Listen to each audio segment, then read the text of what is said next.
अस्सलाम वालेकुम, मैं हूं हसाम रहमान। आज के लेक्चर में हम डिस्कस करेंगे पोलिनेशन। अब प्रीवियस लेक्चर्स में हम डिटेल में डिस्कस कर चुके हैं कि फ्लावरिंग प्लांट्स में मेल गैमेट्स पोलन ग्रेन के अंदर बनते हैं, जबकि फीमेल गैमेट्स एम्ब्रियो सैक के अंदर बनते हैं। इनकी फॉर्मेशन हम देख चुके हैं। अब बात यह है कि मेल और फीमेल गैमेट्स दोनों ही नॉन मोटाइल होते हैं।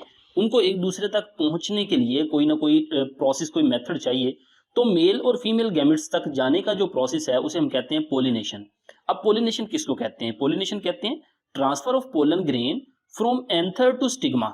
एंथर यानी ये जो मेल रिप्रोडक्टिव पार्ट होता है उसका ऊपर वाला हिस्सा एंथर कहलाता है और फीमेल कार्पल का ऊपर वाला हिस्सा स्टिग्मा कहलाता है। तो एंथर से पोलन ग्रेन का स्टिग्मा पर ट्रांसफर होना पोलिनेशन कहलाता है। और इस प्रोसेस के लिए पौधे मुख्तलिफ किस्म के एजेंट्स को यूज करते हैं, यानी प्लांट्स यूज एक्सटर्नल एजेंट्स। अब आप जहन में लाएं कौन कौन से एजेंट्स हो सकते हैं। वो एनिमल्स हो सकते हैं, बर्ड्स हो सकते हैं, मुख्तलिफ किस्म के इंसेक्ट्स हो सकते हैं, विंड के जरिए ये पोलिनेशन हो सकती है।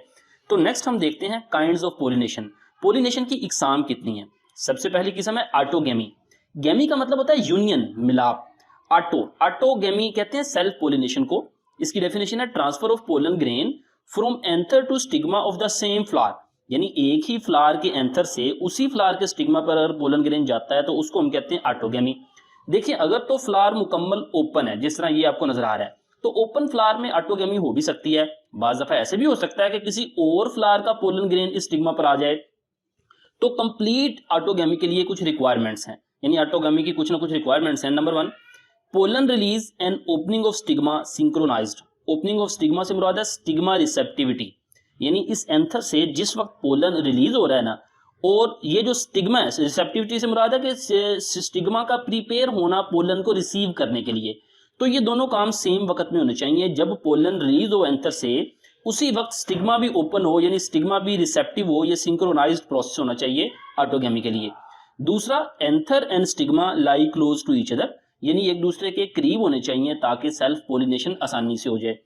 अब बाज दफा क्या होता है, वो कह रहा है कुछ पौधे ऐसे हैं जैसे कि वोइला या ऑक्सैलिस और इसी तरह कोमेलिना प्रोड्यूस 2 टाइप्स ऑफ फ्लावर। इन पौधों में 2 किस्म के फ्लावर पैदा होते हैं, ये आपको नजर आ रहे हैं। एक किस्म होती है चेस्मोगेमस फ्लावर। उनमें क्या होता है, एक्सपोज्ड एंथर एंड स्टिग्मा। यहाँ पे देखें, ये जो आपको फ्लावर नजर आ रहे हैं ये चेस्मोगेमस फ्लावर्स हैं, यानी ये ऑटोगेमी ही की किस्म है। लेकिन इनमें क्या होता है, स्टिग्मा और एंथर दोनों एक्सपोज हो जाते हैं, ओपन हो जाते हैं, जिस तरह यहाँ पे आपको ओपन नजर आ रहे हैं। तो इसमें ऑटोगेमी हो भी सकती है और बाज दफा नहीं भी हो सकती। दूसरी किस्म है क्लिस्टोगेमस फ्लावर। ये क्या होते हैं, do not open at all. ये ओपन ही नहीं होते। यहाँ पे देखिए आपको क्लिस्टोगेमस फ्लावर्स नजर आ रहे हैं, ये वाले, ये बंद ही होते हैं, यानी इनके सेपल और पेटल अभी ओपन नहीं होते, बंद ही होते हैं। और इनके अंदर anther and stigma close, anther और स्टिग्मा आपस में बहुत ज्यादा क्लोज होते हैं। एंथर डिहाइस, यानी जैसे ही एंथर स्प्लिट होता है पोलिनेशन अकर, फौरन पोलिनेशन हो जाती है, यानी एंथर से पोलन ग्रेन स्टिग्मा पर चले जाते हैं, जबकि फ्लावर अभी बंद ही होता है, सेपल पेटल बंद ही होते हैं। इनवेरिएबल ऑटोगेमस। इनवेरिएबली से मुराद है कि इन ऑल केसेस, ये तो 100% ऑल केसेस के अंदर ये ऑटोगेमस ही होंगे, ये cleistogamous flower. Assured seed set, यानी इसमें सीड सेटिंग 100% होगी। Even in the absence of pollinator, pollinator अगर नहीं भी है, यानी कोई बीज, कोई बर्ड्स, कोई एनिमल नहीं भी है, तब भी इनमें पोलिनेशन 100% होगी। अब वो कह रहा है do you think that cleistogamy and advantages और डिसएडवांटेजेस, यानी ये जो कंडीशन है ना क्लिस्टोगेमस के फ्लावर अभी बंद ही होता है तो पोलिनेशन हो जाती है, इसका फायदा क्या है, नुकसान क्या है? फायदा यह है कि पोलिनेशन 100% यकीनी होती है, आपका फ्रूट सेट हो जाता है, आपकी यील्ड यानी पैदावार अच्छी हो जाती है, और ये इसका फायदा है। नुकसान इसका यह है कि जो क्रॉस पोलिनेशन से जेनेटिक वेरिएबिलिटी आती है ना, वो उसके चांसेस जो हैं वो कम हो जाते हैं, और आपको पता है कि जेनेटिक वेरिएबिलिटी ही एवोल्यूशन का सबब बनती है। नेक्स्ट दूसरी किस्म है पोलिनेशन की गिटोनोगेमी। इसमें होता है transfer of pollen grains from anther to stigma of another flower of the same plant, यानी किसी एक ही पौधे पे लगे एक फ्लावर के एंथर से उसी पौधे पर लगे किसी दूसरे फ्लावर के स्टिग्मा पर अगर पोलन ग्रेन ट्रांसफर होते हैं तो इस कंडीशन को हम कहते हैं geitonogamy.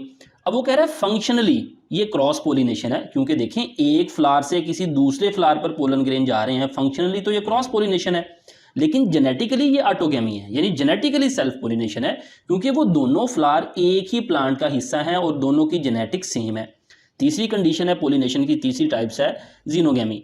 Transfer of pollen grains from anther to stigma of different plants, यानी एक प्लांट पे लगे फ्लावर के एंथर से पोलन ग्रेन, यानी इसके एंथर से पोलन ग्रेन किसी दूसरे प्लांट पे लगे फ्लावर के स्टिग्मा पर अगर ट्रांसफर हो तो इस कंडीशन को हम कहेंगे जीनोगेमी।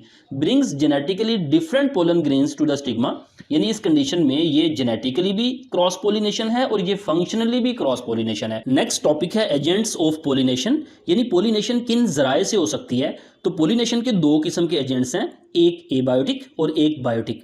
एबायोटिक दो तरह के हो सकते हैं, यानी विंड और वाटर के जरिए पोलिनेशन होती है, जबकि बायोटिक एजेंट्स के अंदर एनिमल्स शामिल हैं। देखें जो एबायोटिक जराए हैं ना पोलिनेशन के, इनमें बहुत मुश्किल से पोलन ग्रेन स्टिग्मा पर ट्रांसफर हो पाता है, मुंतकिल हो पाता है, क्योंकि इनके अंदर उस पोलन ग्रेन के ज़ाया होने के चांसेस बहुत ज़्यादा होते हैं, यानी विंड और वाटर के अंदर। तो इस ड्रॉबैक को ओवरकम करने के लिए जिन पौधों में विंड और वाटर के जरिए पोलिनेशन होती है ना, उनमें पोलन ग्रेन बहुत ज़्यादा तादाद में बनते हैं ताकि पोलिनेशन को श्योर किया जा सके। पहले हम एबायोटिक पोलिनेशन के जराए डिस्कस करते हैं। एबायोटिक में जो विंड पोलिनेशन है ना, वो ज़्यादा कॉमन है, उससे ज़्यादा होती है। तो विंड पोलिनेशन के लिए रिक्वायरमेंट्स क्या हैं? पहली बात तो पोलन ग्रेन लाइट और नॉन स्टिकी होने चाहिए, यानी चिपकते ना हो और आसानी से लाइट हों ताकि हवा से ट्रांसफर हो सकें for the transportation by wind. Well exposed स्टेमन, यानी जो मेल पार्ट है बड़े एक्सपोज होने चाहिए ताकि आसानी से उसके अंदर से पोलन ग्रेन डिस्पर्स हो सकें। जैसा कि आपको यहाँ पे देखें, ये वेल एक्सपोज्ड स्टेमन नजर आ रहे हैं, ये मेल पार्ट हैं, बड़े ही एक्सपोज हैं। Large often feathery stigma, stigma large होना चाहिए, फीदरी, ताकि वो पोलन को आसानी से ट्रैप कर सके, ले सके। ओफन है, यानी विंड पोलिनेशन जिनमें होती है ना, उनमें क्या होता है, single ovule in each ovary, ovary में एक ही अव्यूल होता है। Many flower packed into an inflorescence, flowers का जो मजमुआ होता है, गुच्छा होता है, उसको हम इन्फ्लोरेसेंस कहते हैं, यानी एक ही बहुत सारे फ्लावर इकट्ठे इन्फ्लोरेसेंस में होते हैं। इनकी कॉमन एग्जांपल है कॉर्न कॉब, मकई, मेज़ जो आप देखते हैं। तो मेज़ का जो टेसल है, आपकी बुक में थोड़ी मिस्टेक है, मेल का जो टेसल है ना वो टॉप पे होता है, वो मेल रिप्रोडक्टिव पार्ट होता है। टेसल मेल रिप्रोडक्टिव स्ट्रक्चर होता है जिसमें से पोलन ग्रेन रिलीज होते हैं, जबकि स्टिग्मा और स्टाइल नीचे सिल्क, एक स्ट्रक्चर जिसको हम सिल्क कहते हैं, उसमें लगे होते हैं। तो वो जो सिल्क होता है ना, विच वेव इन द विंड, वो सिल्क वेव हवा में वेव कर रही होती है तो ट्रैप पोलन ग्रेन, ताकि पोलन ग्रेन को पकड़ सके। और यही विंड के जरिए पोलिनेशन ग्रासेस के अंदर भी कॉमन होती है। सेकंड एबायोटिक एजेंट है पोलिनेशन का, पोलिनेशन बाय वाटर, पानी के जरिए। क्वाइट रेयर, ये बहुत कम होती है, तकरीबन 30 जेनरा जो रिपोर्टेड हैं जिनके अंदर वाटर पोलिनेशन होती है, और उनमें से भी मोस्टली मोनोकोटिलेडन्स हैं। अब अल्जी, ब्रायोफाइट्स और ट्रेडियोफाइट्स के अंदर वाटर जो सा है ना, वो मेल गैमेट्स को ट्रांसपोर्ट करता है फीमेल गैमेट्स तक, यानी फीमेल एग तक। अब वो कह रहा है distribution of some bryophytes and pteridophytes is limited. इन दोनों ब्रायोफाइट्स और ट्रेडियोफाइट्स के जो ग्रुप है ना प्लांट्स के, इनकी डिस्ट्रीब्यूशन जमीन पर लिमिटेड है, खास जगहों पे। क्यों लिमिटेड है? Due to need of water for the transport of male gametes and fertilisation, क्योंकि इनके मेल गैमेट्स को फीमेल गैमेट्स तक ट्रांसफर होने के लिए वाटर चाहिए। वाटर जाहिर बात है ज़मीन पर लिमिटेड एरियाज़ के अंदर है, इस वजह से इनकी डिस्ट्रीब्यूशन भी लिमिटेड है। अब इनकी मिसालों की बात करें, यानी जिनमें पोलिनेशन वाटर के जरिए होती है, वेलिस्नेरिया और हाइड्रेला ये फ्रेश वाटर के अंदर होते हैं, जबकि सी ग्रासेस जो सी हैं ये मेरीन वाटर के अंदर, ये इनकी मिसालें हैं। अब नेक्स्ट वो कह रहा है कि in water hyacinth and water lily, ये दोनों जो प्लांट्स हैं ना, इनमें क्या होता है, फ्लावर अबव द वाटर, यानी इनमें जो फ्लावर है वो पानी से भी ऊपर आ जाता है। देखें ये मैंने फ्लावर बनाया हुआ है पानी के अंदर, ये पौधा है वाटर लिली का, पत्ते नीचे ही हैं लेकिन फ्लावर का स्टाक ऊपर होता है और ये पानी की सतह से ऊपर आ जाता है।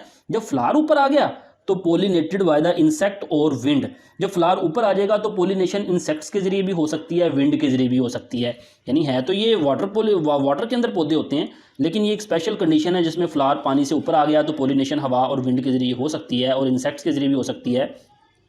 वो कह रहा है इन वेलिस्नेरिया, यानी ये जो वाटर पोलिनेटेड प्लांट्स हैं ना, इनमें pollen grain carried passively, pollen grain जो ट्रांसपोर्ट होता है ना फीमेल गैमेट्स तक, तो पैसिव ट्रांसपोर्ट होती है, उसमें एनर्जी का इस्तेमाल नहीं होता। In another group of sea grasses female flower remain submerged, यहाँ पे तो आपने देखा ना फ्लावर ऊपर आ गया, लेकिन एक और ग्रुप है जिसमें फीमेल फ्लावर सबमर्ज पानी के अंदर ही रहता है। Pollen grain released in the water, pollen grain भी पानी में खारिज किए जाते हैं। पोलन ग्रेन लॉन्ग और रिबन की तरह के होते हैं, यानी लंबे होते हैं लंबोतरे से, ताकि पानी में तैर सकें। कैरिड पैसिवली इनसाइड वाटर, और वो भी पानी में पैसिवली जाते हैं, एनर्जी का इस्तेमाल नहीं होता उनमें भी, वाटर करंट्स के जरिए ट्रांसपोर्ट होते हैं। Pollen grains protected from the waiting, pollen grain खुश्क रहते हैं, वो गीले नहीं होते, उनको बचाया जाता है गीले होने से। कैसे? बाय म्यूसिलिजिनियस कवरिंग, उनके ऊपर म्यूसिलीज की कवरिंग होती है जो कि वाटर रिपेलेंट है। Both water and wind pollinated flowers are not colourful and do not produce nectar. देखें वो कह रहा है कि ये जो वाटर और विंड के जरिए जो पोलिनेटेड फ्लावर है उनमें ना तो कलर होते हैं और ना ही नेक्टर प्रोड्यूस होता है, आगे क्वेश्चन कर रहा है what would be the reason for this, इसकी वजह क्या है। देखें जो कलरफुल फ्लावर होते हैं ना खुश्की के, उनमें कलर की वजह होती है ताकि वो इंसेक्ट्स को अट्रैक्ट कर सकें, इंसेक्ट को अट्रैक्ट करना, और इसी तरह उनके अंदर नेक्टर प्रोड्यूस होता है, तब वो नेक्टर जो सा वो इंसेक्ट्स खुराक के तौर पर इस्तेमाल करते हैं, और वो नेक्टर पोलन ग्रेन को चिपकाने के लिए भी इस्तेमाल होता है। लेकिन यहाँ पे इन्होंने ना तो इंसेक्ट्स को अट्रैक्ट करना होता है और ना ही इंसेक्ट्स ने वो नेक्टर लेना होता है, इस वजह से ना तो इनके कलर्स होते हैं और ना ही इनमें नेक्टर प्रोड्यूस होता है। तो ये था आज का टॉपिक, उम्मीद आपको समझ आई होगी। फीडबैक ज़रूर दीजिएगा। मिलते हैं नेक्स्ट लेक्चर के साथ। अस्सलामु अलैकुम वरहमतुल्लाहि वबरकातुहू।